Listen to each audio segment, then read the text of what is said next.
തിരുവനന്തപുരത്തേക്കാണ് പോകുന്നത്. അവിടെ പത്മനാഭസ്വാമി ക്ഷേത്രത്തിൽ മുറജപം ലക്ഷദീപം ചടങ്ങുകൾക്ക് തുടക്കം കുറിച്ചുകൊണ്ടുള്ള വിളംബര പത്രിക നടൻ മോഹൻലാൽ സ്വീകരിക്കുകയാണ്. അതിന്റെ ദൃശ്യങ്ങളാണ്. അദ്ദേഹം ഇന്നിപ്പോൾ തിരുവനന്തപുരത്തുണ്ട്. KCL ലീഗുമായി ബന്ധപ്പെട്ടുള്ള ഉദ്ഘാടനമൊക്കെ നടത്തുന്ന അദ്ദേഹമാണ്. അപ്പോൾ അതിന്റെ ഭാഗമായി കൂടി തിരുവനന്തപുരത്തുള്ള അദ്ദേഹം പത്മനാഭസ്വാമി ക്ഷേത്രത്തിൽ എത്തിയിരിക്കുകയാണ്. തത്സമയ ദൃശ്യങ്ങളിലേക്ക്.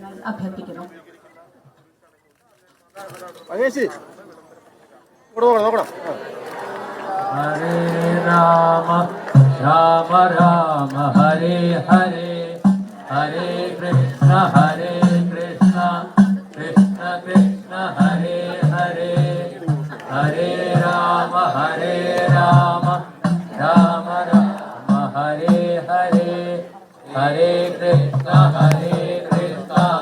कृष्ण कृष्ण हरे हरे हरे राम राम राम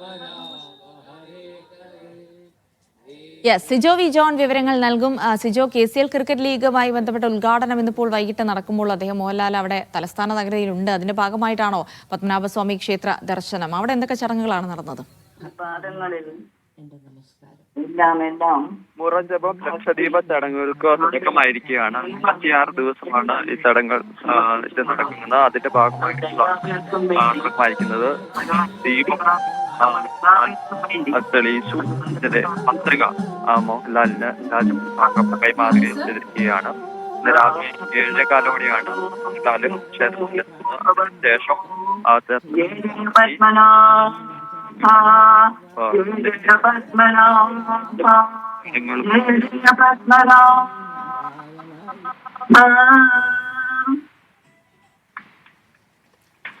തിരുവനന്തപുരത്ത് നിന്നുള്ള തത്സമയ ദൃശ്യങ്ങളാണ് കണ്ടത്. വിവരങ്ങൾ നൽകുകയായിരുന്നു സിജോ വി ജോൺ.